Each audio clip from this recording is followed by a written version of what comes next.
Selamat pagi jemaat yang terkasih dalam Yesus Kristus. Kami mengucapkan selamat datang dan selamat beribadah Minggu Paskah di GKI Kafling Polri. Bila ada di antara saudara yang baru pertama kali hadir, kami mohon untuk dapat berdiri sejenak. Tidak ada. Selanjutnya kami mohon perhatiannya untuk beberapa warta lisan. Yang pertama, Kebaktian Minggu Paskah pada hari ini pukul 5 pagi dan pukul 10 akan dilayankan perjamuan kudus dan akan dilayankan oleh pelayan firman Pendeta Windiarti Angelina dengan tema Yesus sudah bangkit, wartakanlah. Pelayan liturgi Penatua Soting Daniel, pemusik Saudara Ivan Nathan, pemandu pujian Saudari Wahyu Sri Rejeki dan Saudari Satria Imelda Yuanita. Pembaca Alkitab Bapak Dodi Prawira Negara dan Ibu Joneka Kandau. Pengisi pujian Paduan Suara Joyful. Majelis Jemaat mengucapkan terima kasih atas pelayanannya. Yang kedua, perjamuan kasih. Setelah ibadah Paskah umum, KUM dan Paskah Anak pada hari ini akan diadakan perjamuan kasih. Seluruh jemaat dan simpatisan diundang untuk hadir. Yang ketiga, perayaan Paskah Usia Indah akan diadakan pada hari Selasa, tanggal 22 April 2025. Waktunya pukul 10 di gereja. Temanya, Salib Jalan Keselamatan. Pelayan firman Pendeta Windiarti Angelina, Bapak Ibu Usia Indah diundang untuk hadir. Yang keempat, aksi Paskah di STT Setia. Panitia Paskah akan mengadakan aksi Paskah di STT Setia pada hari Sabtu, tanggal 26 April 2025. Waktunya pukul 10. Tempatnya di STT Setia, Jalan Dan Mogot kilometer 18, Batu Ceper, Tangerang. Bagi jemaat yang ingin hadir turut serta dalam acara ini, dipersilakan untuk mendaftar terlebih dahulu. Karena jumlah peserta terbatas hanya 60 orang. Dan tidak disediakan kendaraan atau kita berangkatnya masing-masing. Ya, boleh kumpul di gereja, tapi kita berangkat dengan kendaraan masing-masing. Pendaftaran pada hari ini setelah ibadah selesai di meja penerima tamu. Yang kelima, yang terakhir ada berita duka. Telah berpulang ke rumah Bapa di sorga pada hari Sabtu 19 April 2025. Bapak Sukeni Linton dalam usia 81 tahun. Jenazah disemayamkan di rumah duka Grand Haven Pluit. Ibadah penghiburan dan tutup peti pada hari Minggu 20 April 2025 pukul 7 malam ini ya. Majelis Jemaat mengucapkan turut berduka cita. Kiranya Tuhan Yesus senantiasa memberikan kekuatan dan penghiburan bagi seluruh keluarga. Sekian warta lisan, terima kasih atas perhatiannya. Kini mari kita memasuki saat teduh sejenak.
Di pagi hari yang masih gelap ini, kita bersekutu untuk merayakan Paskah. Inilah waktu untuk memperingati bahwa Kristus, Sang Juru Selamat, sudah bangkit. Ia mengalahkan maut dan hidup, mengganti kegelapan dengan terangnya yang besar. Sebagaimana sabdanya dalam Matius 4 ayat 16. Bangsa yang tinggal dalam kegelapan telah melihat terang yang besar, dan bagi mereka yang tinggal di negeri yang dinaungi maut telah terbit terang. Dengan bangkit berdiri, mari kita katakan, Dikau yang bangkit Maha Mulia.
Yesus sudah bangkit. Benar, Yesus sudah bangkit. Mari kita katakan pada teman di sebelah kanan dan kiri kita, benar, Yesus sudah bangkit. Benar, Yesus sudah bangkit. Benar, bangkit. Benar. Mari kita keluar dari kegelapan dan masuk kepada terangnya yang besar. Bersoraklah, hai umat Tuhan. Haleluya.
Pertolongan kita adalah di dalam nama Tuhan yang menjadikan langit dan bumi, Kristus yang bangkit dari kematian dan memberi kita kemenangan.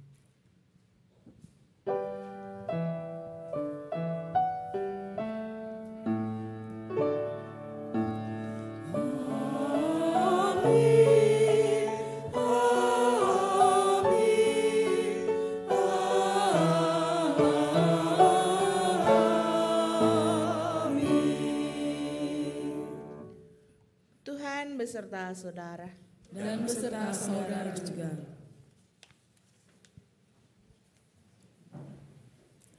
Tetap berdiri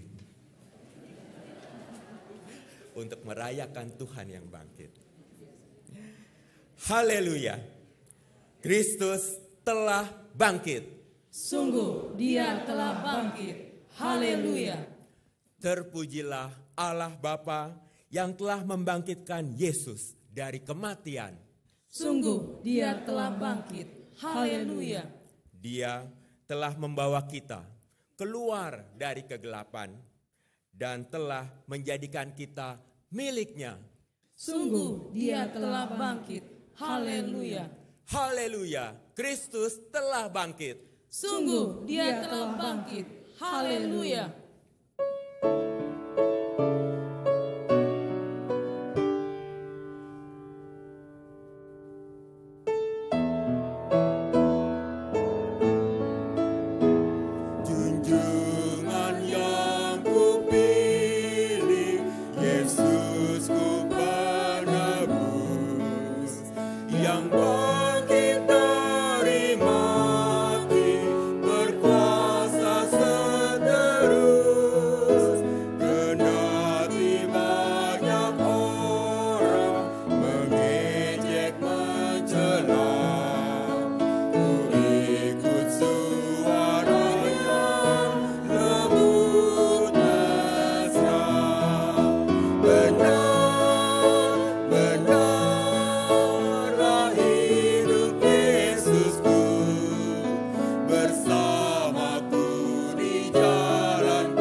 Kristus telah bangkit.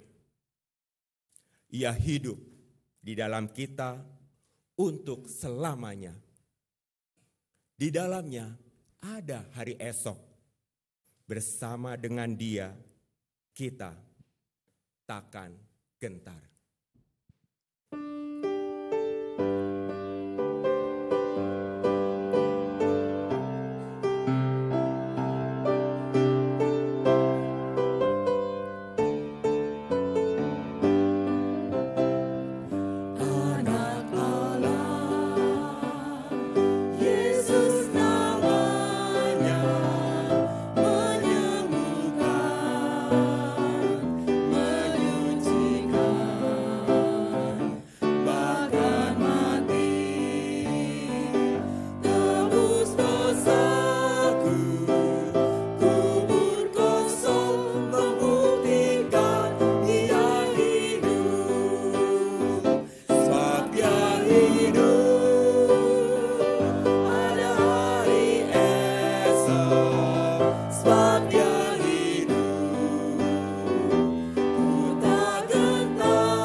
Kita akan mendengarkan pujian dari paduan suara Joyful.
Mari kita berdoa.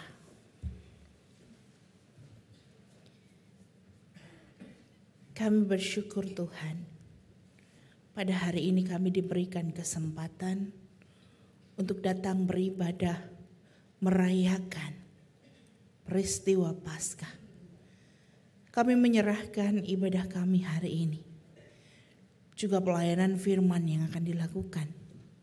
Berkatilah firman yang akan kami baca, kami renungkan, dan kami nyanyikan pada pagi hari ini. Biarlah sungguh firman ini dapat menguatkan setiap kami dan menjadi pelita bagi jalan kami. Di dalam nama-Mu Tuhan Yesus Kristus kami berdoa. Amin.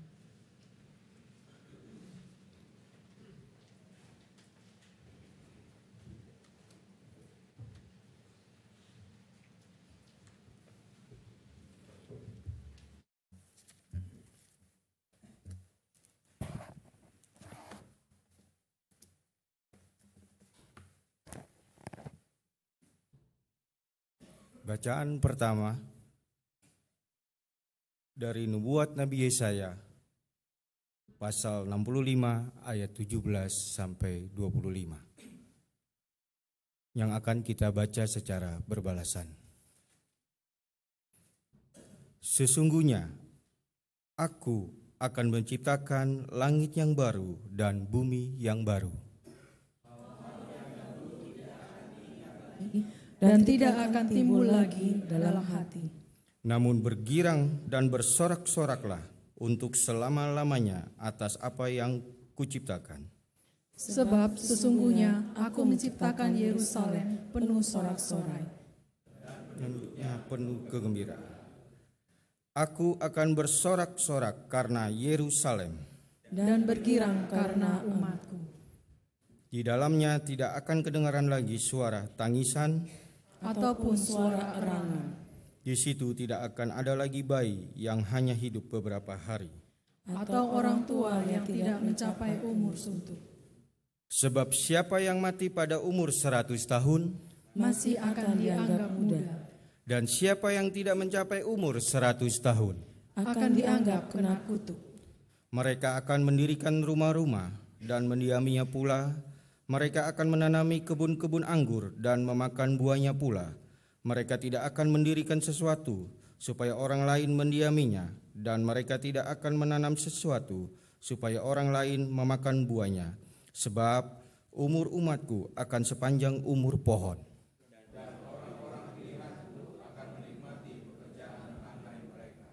Mereka tidak akan sia-sia bersusah payah atau melahirkan anak yang akan mati mendadak. Sebab mereka itu keturunan orang-orang yang diberkati Tuhan. Dan anak cucu mereka beserta mereka. Sebelum mereka berseru, aku sudah menjawab.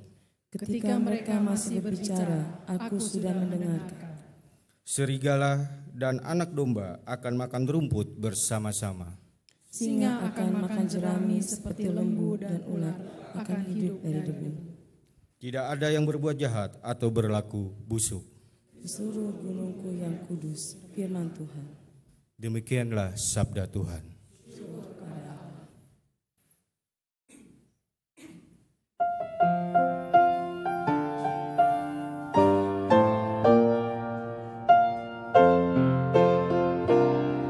Bersyukurlah pada Tuhan, karena Ia baik, bahwasanya untuk selamanya kasih setianya.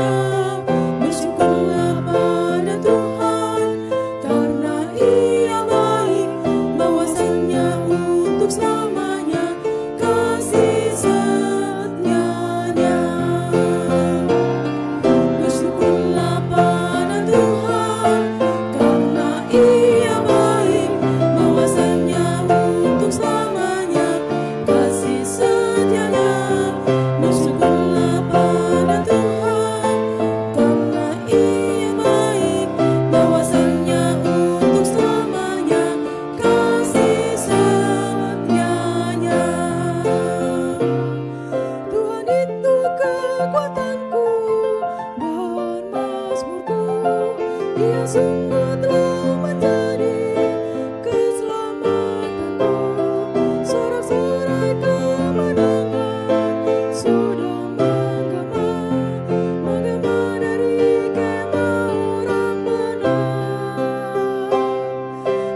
Tuhan, orang benar akan masuk ke dalamnya. Aku bersyukur padamu, kau menjawabku dan telah menjadi keselamatanku. Batu yang sudah dibuat tukang bangunan kini sudah jadi batu penjuru. Hal ini telah terjadi dari Tuhan, suatu perbuatan ajaib di mata kita. Ini hari yang dijadikan Tuhan. Bersoraklah dan bersuka karenanya. Bersyukurlah pada Tuhan, karena Ia baik, bahwasanya untuk selamanya kasih setianya. Bersyukurlah pada Tuhan, karena Ia baik, bahwasanya untuk selamanya kasih setianya.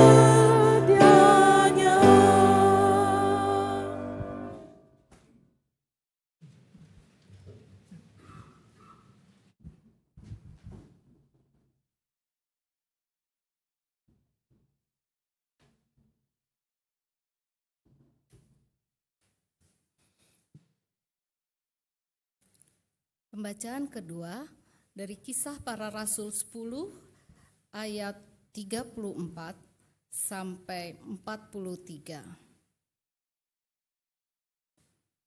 Kisah Para Rasul 10 ayat 34. Lalu mulailah Petrus berbicara, "Sesungguhnya aku telah mengerti bahwa Allah tidak membedakan orang. Setiap orang dari bangsa manapun yang takut akan Dia dan yang mengamalkan kebenaran berkenan kepadanya." Itulah firman yang Ia sampaikan kepada orang-orang Israel ketika Ia memberitakan damai sejahtera melalui Yesus Kristus yang adalah Tuhan dari semua orang. Kamu tahu tentang apa yang terjadi di seluruh tanah orang Yahudi, mulai dari Galilea sesudah baptisan yang diberitakan oleh Yohanes, yaitu tentang Yesus dari Nazaret. Bagaimana Allah mengurapi Dia dengan Roh Kudus dan kuasa. Dia yang berjalan berkeliling sambil berbuat baik dan menyembuhkan semua orang yang dikuasai iblis, sebab Allah menyertai Dia. Kamilah saksi-saksi dari segala sesuatu yang diperbuatnya di negeri orang Yahudi maupun di Yerusalem. Dan mereka telah membunuh Dia dengan menggantung Dia pada kayu salib.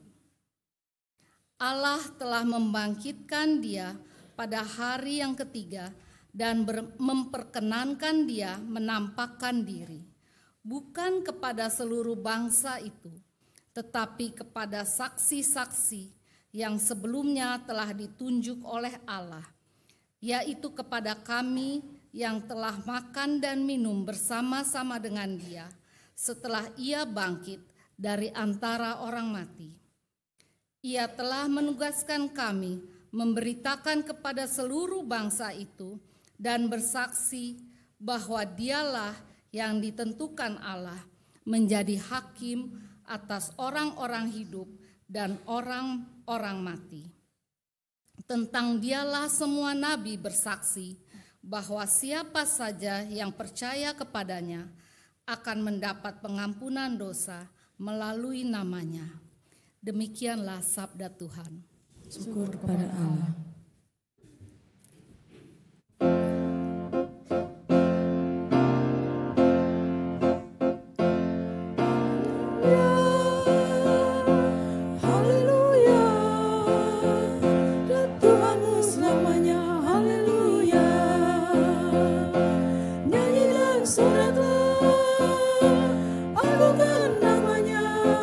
Pujilah Tuhanmu selamanya, haleluya.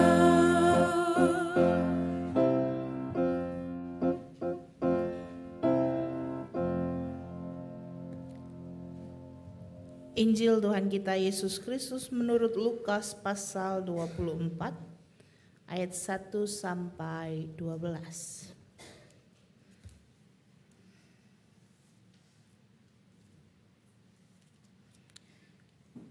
Pagi-pagi benar pada hari pertama minggu itu mereka pergi ke kubur membawa rempah-rempah yang telah mereka sediakan. Mereka mendapati batu sudah terguling dari kubur itu. Dan setelah masuk mereka tidak menemukan jenazah Tuhan Yesus. Sementara mereka termangu-mangu karena hal itu, tiba-tiba 2 orang berdiri dekat mereka memakai pakaian yang berkilau-kilauan. Mereka sangat ketakutan dan menundukkan kepalanya. Lalu kedua orang itu berkata kepada mereka, "Mengapa kamu mencari Dia yang hidup di antara orang mati? Ia tidak ada di sini, Ia telah bangkit. Ingatlah apa yang dikatakannya kepadamu ketika Ia masih di Galilea, yaitu bahwa Anak Manusia harus diserahkan ke tangan orang-orang berdosa dan disalibkan dan bangkit pada hari yang ketiga." Teringatlah mereka akan perkataan Yesus itu. Setelah mereka kembali dari kubur, mereka menceritakan semuanya itu kepada ke-11 rasul dan kepada semua saudara yang lain. Perempuan-perempuan itu ialah Maria dari Magdala, Yohana, Maria ibu Yakobus, dan perempuan lain yang bersama mereka. Mereka yang memberitahukannya kepada rasul-rasul.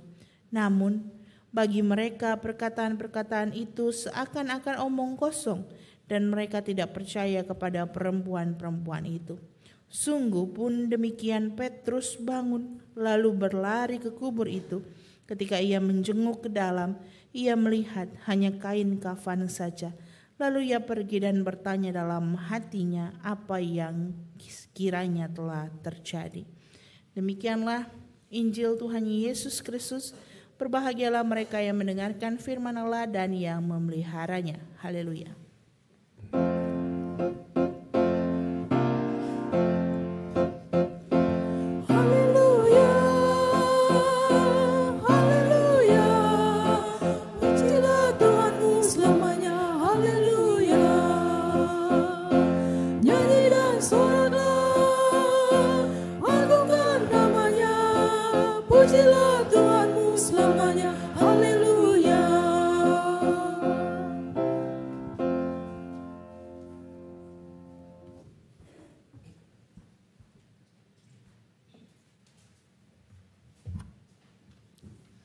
Selamat pagi Bapak Ibu yang dikasihi Tuhan.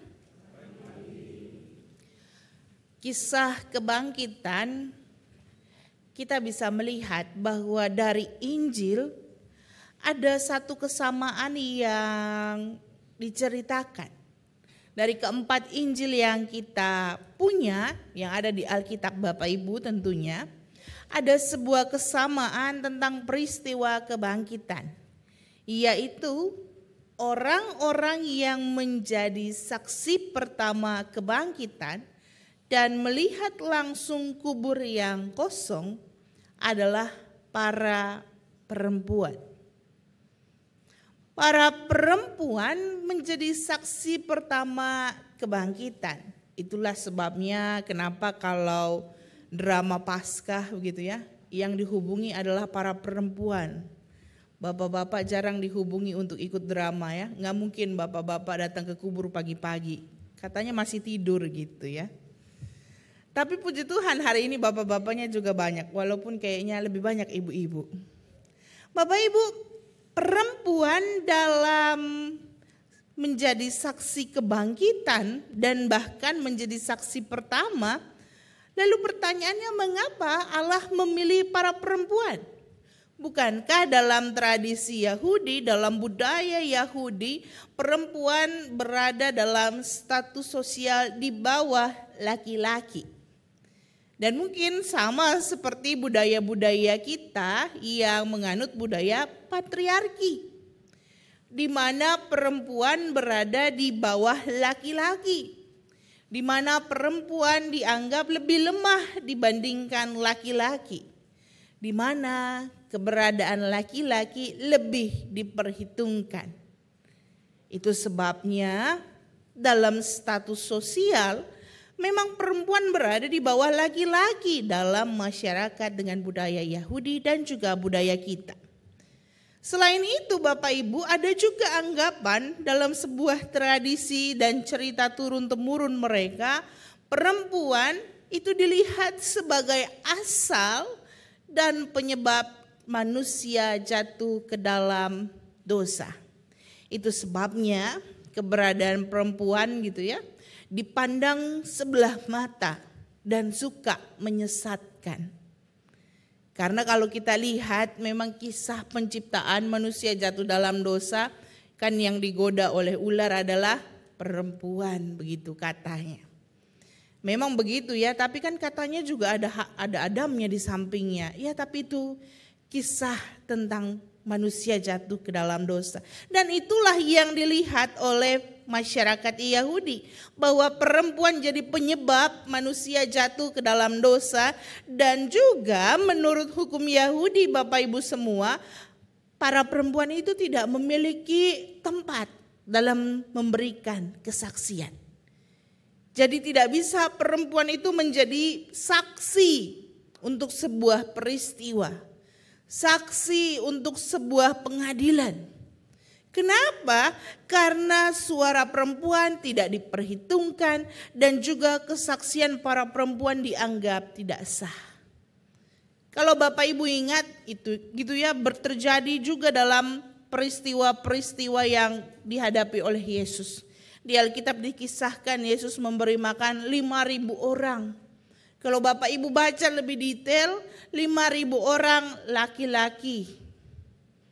Perempuannya ya kalau satu orang laki-laki bawa satu perempuan gitu ya, belum lagi anak-anak perempuan, bahkan berarti ternyata bukan 5.000 orang roti dan ikan itu dibagikan, tapi lebih dari 5.000 orang, bahkan mungkin bisa 10.000 orang. Maka kita bisa melihat bahwa dalam tradisi, dalam budaya Yahudi dan hukum Yahudi, keberadaan perempuan itu tidak diperhitungkan sama sekali. Tapi mengapa Allah memilih para perempuan untuk menjadi saksi kebangkitan yang pertama?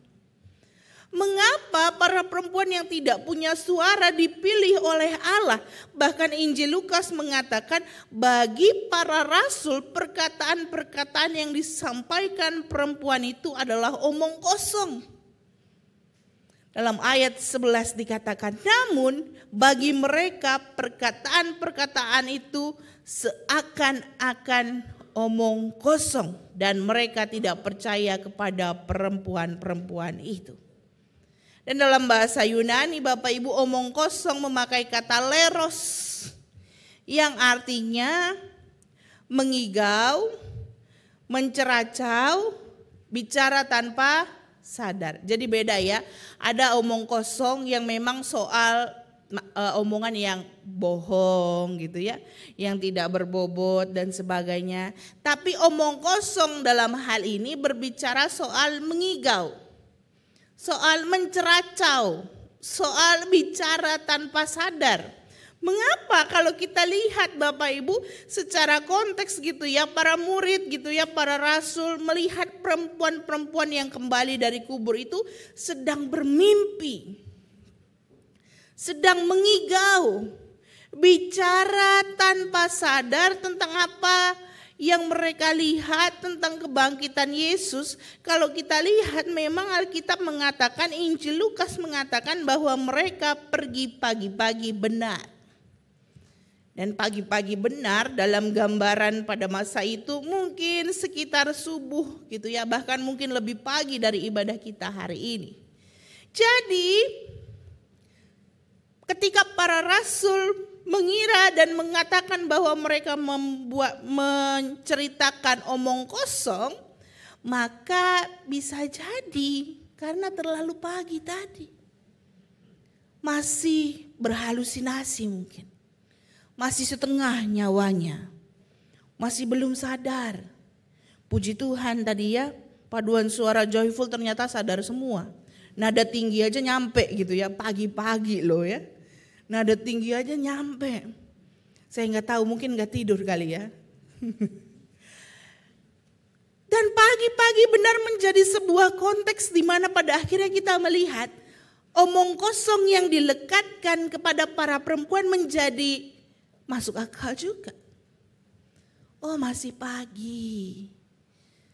Oh masih setengah nyawanya. Semoga di sini nggak ada yang setengah nyawanya. Atau bahkan udah hilang, terlelap. Bapak Ibu jemaat yang dikasihi Tuhan, kita bisa melihat bahwa kesaksian perempuan-perempuan itu dianggap sebagai omong kosong. Dan sebagai perempuan gitu ya, yang disebutkan namanya Maria dari Magdala, Yohana, Maria ibu Yakobus dan perempuan-perempuan lainnya gitu ya, yang namanya tidak disebutkan, harusnya sebagai perempuan mereka sadar posisi mereka. Mereka sadar, saya ini perempuan. Percuma rasanya kalau saya memberikan kesaksian. Saya ini tidak bisa bersaksi. Percuma rasanya kalau saya memberikan kesaksian tentang kebangkitan Tuhan. Mereka sadar akan posisi mereka, akan status mereka sebagai perempuan, tapi itu tidak mematahkan semangat mereka untuk menyampaikan berita kebangkitan sesuai dengan fakta-fakta yang mereka temui. Fakta kubur kosong, fakta mereka ketemu 2 orang yang dengan pakaian berkilau-kilauan itu.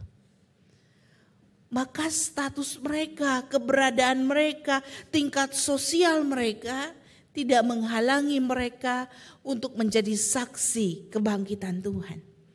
Lalu pertanyaannya adalah bagaimana dengan kita? Bagaimana dengan kehidupan kita?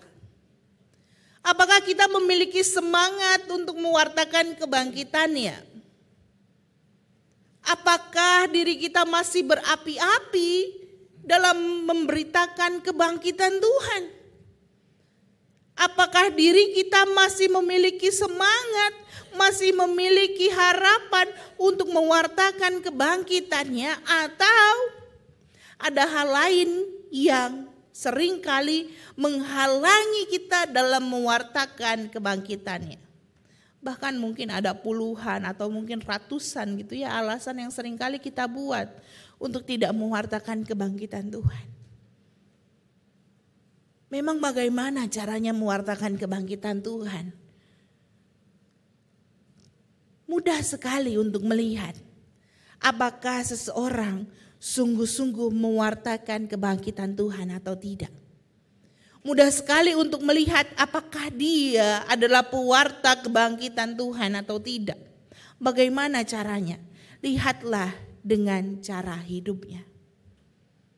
Cara hidup kita menjadi pewarta kebangkitan Tuhan menunjukkan apakah sungguh-sungguh kita mewartakan Tuhan lewat sikap hidup kita. Apa sih contohnya gitu ya? Paskah selalu berbicara tentang harapan Bapak Ibu semua. Maka sikap hidup kita, apakah sikap hidup yang menunjukkan kita punya harapan?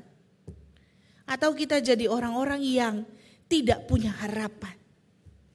Apakah kita menjadi orang-orang yang percaya atau kita tidak percaya?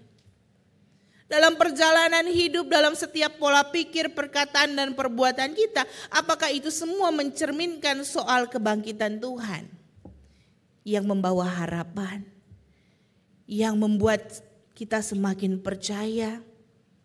Dan Paskah adalah salah satu hari raya gerejawi yang juga paling penting bagi umat percaya. Kenapa?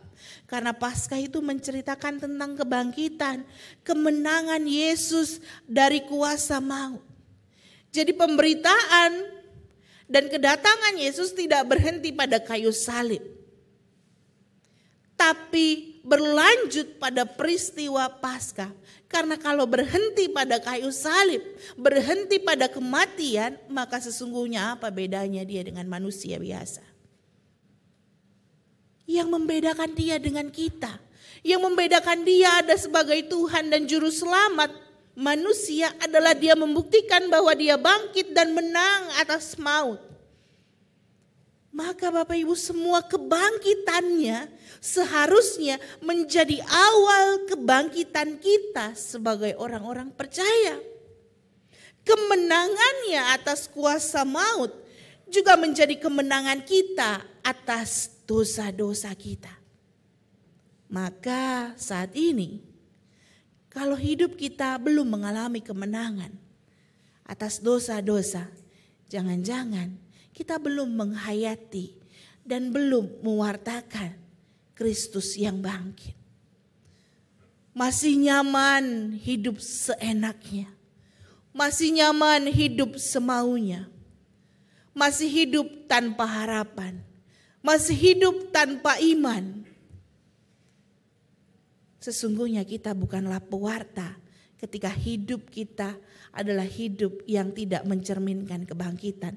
Dan peristiwa Paskah Bapak Ibu semua membawa dampak dan perubahan besar dalam diri para murid.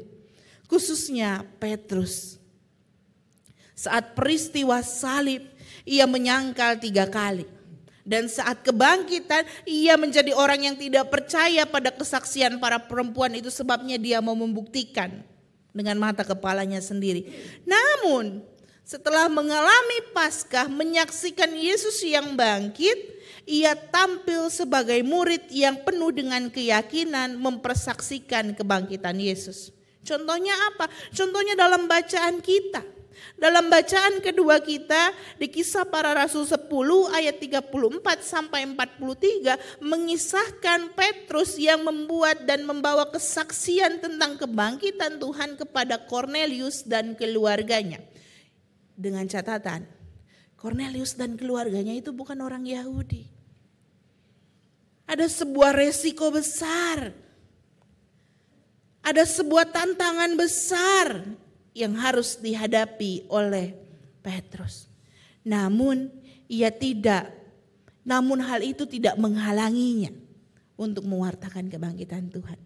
Dan bagaimana dengan cara kita hidup? Apakah kebangkitannya itu nyata dalam tindakan kita? Apakah kita mencerminkan kebangkitannya? Apakah kita menunjukkan sikap hidup yang menang dari dosa? Atau kita masih saja kalah dalam dosa? Masih nyaman di dalam kubur, gitu ya? Masih nyaman di dalam kuasa maut. Nggak mau bangkit-bangkit, gitu ya? Padahal Yesus saja udah bangkit. Kita masih tetap aja tinggal di dalam kubangan dosa, tinggal di dalam lubang dosa. Bagaimana sikap hidup kita? Apakah kita masih terkurung dan enggan berpindah dari masa lalu yang kelam menuju hidup yang baru penuh harapan? Enggan berpindah dari hidup lama kepada hidup baru. Dan iman itu bukan hanya soal perkataan Bapak Ibu. Jadi jangan mengaku saya percaya Yesus telah bangkit untuk saya. Tapi perbuatan kita tidak mencerminkan kebangkitan Tuhan. Iman adalah soal perbuatan juga. Iman harus dipersaksikan, diekspresikan supaya orang tahu bahwa kita adalah orang-orang beriman. Jangan hanya iman keluar dari kata-kata dan disimpan, sedangkan perbuatan kita mencerminkan ketidakberimanan kita. Maka tunjukkanlah kebangkitannya, wartakanlah kebangkitannya dalam setiap tindak perlakuan kita, dalam setiap relasi kita, dalam setiap karya kita.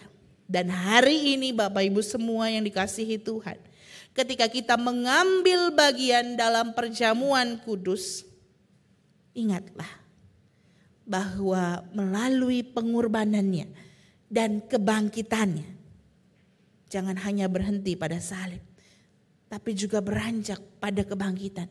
Ingatlah melalui pengorbanannya dan kebangkitannya, Ia memberikan kehidupan baru untuk kita semua. Ambillah perjamuan kudus. Rayakanlah Kristus yang bangkit. Dan wartakanlah kebangkitannya lewat sikap hidup kita. Kiranya Tuhan memampukan kita. Amin. Saat hening bagi kita semua.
bersama dengan umat Allah di masa lalu, masa kini, dan masa depan, dengan iman kepada Allah Bapa, Anak, dan Roh Kudus, marilah kita mengikrarkan pengakuan iman rasuli.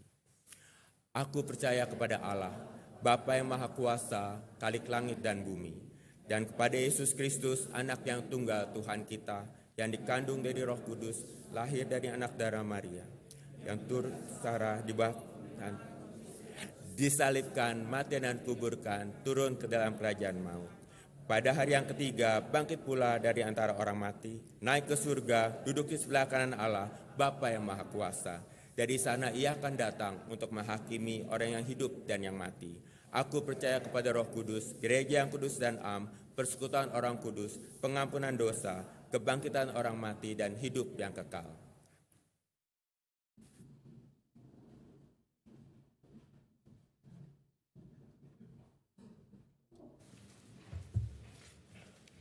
Mari kita berdoa. Kami bersyukur Tuhan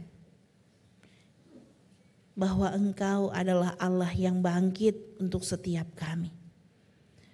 Engkau menang atas kuasa dosa.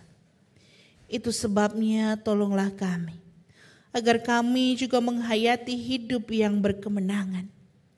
Agar hidup kami menjadi hidup yang mengalami kebangkitan Tuhan.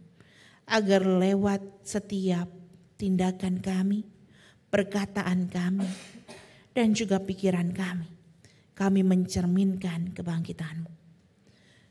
Kami bersyukur Tuhan dapat beribadah Paskah pada hari ini. Kami bersyukur untuk persekutuan umat di GKI Kafling Polri. Tuhan, berkatilah persekutuan kami. Berkatilah gereja kami, para pengurus, majelis jemaat. Tuhan, berkatilah mereka di dalam melayani, agar sungguh pelayanan mereka menjadi pelayanan yang penuh dengan sukacita, penuh dengan semangat, dan penuh dengan ungkapan syukur kepada Tuhan yang telah memberikan hidup. Kami juga berdoa Tuhan untuk setiap umat-Mu yang bergumul akan sakit, keuangan, ekonomi, relasi. Tuhan, berkatilah mereka. Kami juga mengingat keluarga dari Pak Linton. Tuhan, berkatilah keluarga. Berikanlah kekuatan. Tolonglah mereka. Kami juga berdoa Tuhan untuk panitia Paskah. Dalam segenap rangkaian acara yang masih akan dilakukan, kiranya Tuhan yang menolong dan memampukan agar setiap kegiatan yang dilakukan sungguh dapat menjadi berkat bagi umat-Mu. Kami menyerahkan juga bangsa dan negara kami, para pemimpin kami ke dalam tangan-Mu. Berkatilah mereka semua agar memimpin dengan roh yang takut akan Tuhan. Inilah Tuhan segenap doa dan permohonan kami. Di dalam nama-Mu Tuhan Yesus Kristus kami berdoa. Amin.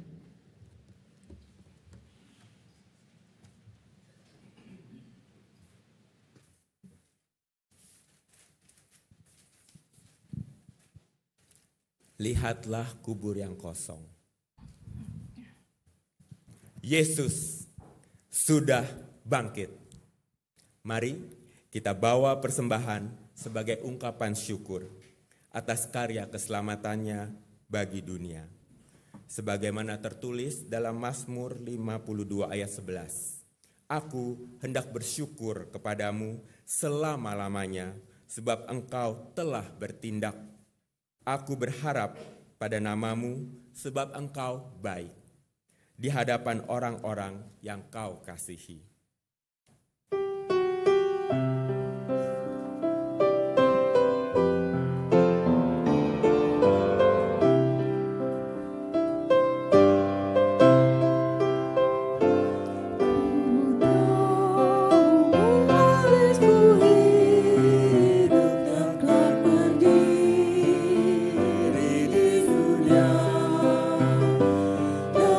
Tuhan hidup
Mari kita berdoa.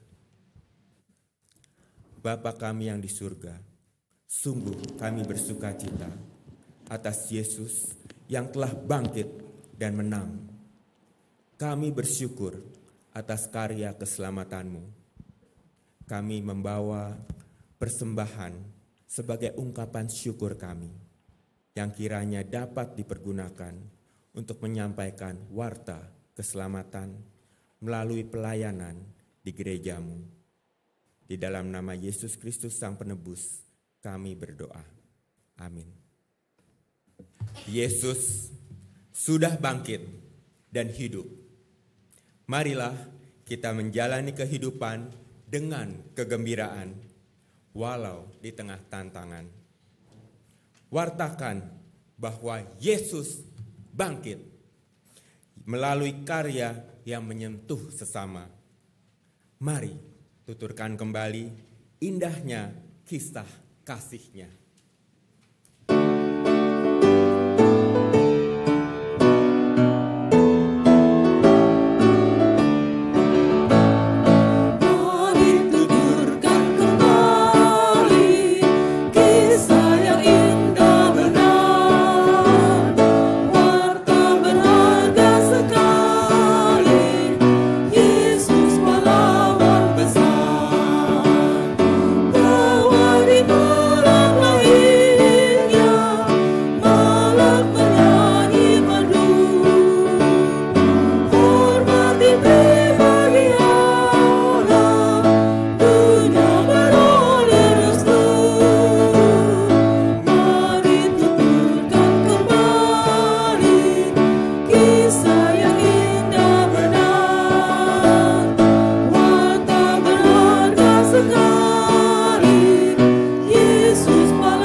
Arahkanlah hatimu kepada Tuhan. Kami mengarahkan hati kami kepada Tuhan. Jadilah saksi Kristus. Syukur kepada Allah. Terpujilah Tuhan. Kini dan selamanya. Kini pulanglah dengan menerima berkat dari Tuhan. Kiranya Allah Bapa yang agung melingkupimu dalam melakukan perziarahan hidup. Kiranya Yesus yang bangkit dari maut memberanikanmu untuk mewartakan kabar keselamatannya. Kiranya pertolongan Roh Kudus menuntunmu untuk terus membawa pengharapannya bagi semesta kini dan selamanya.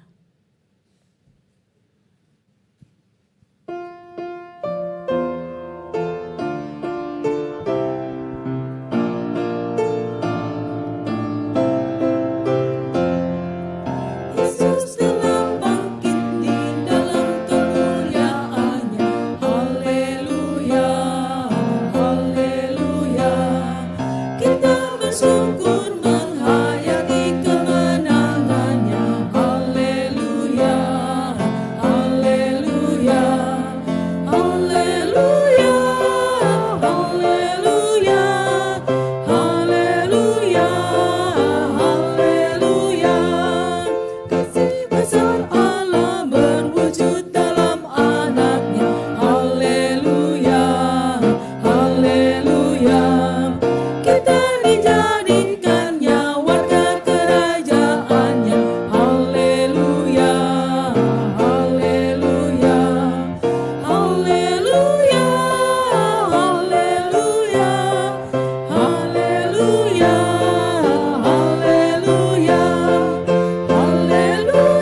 you.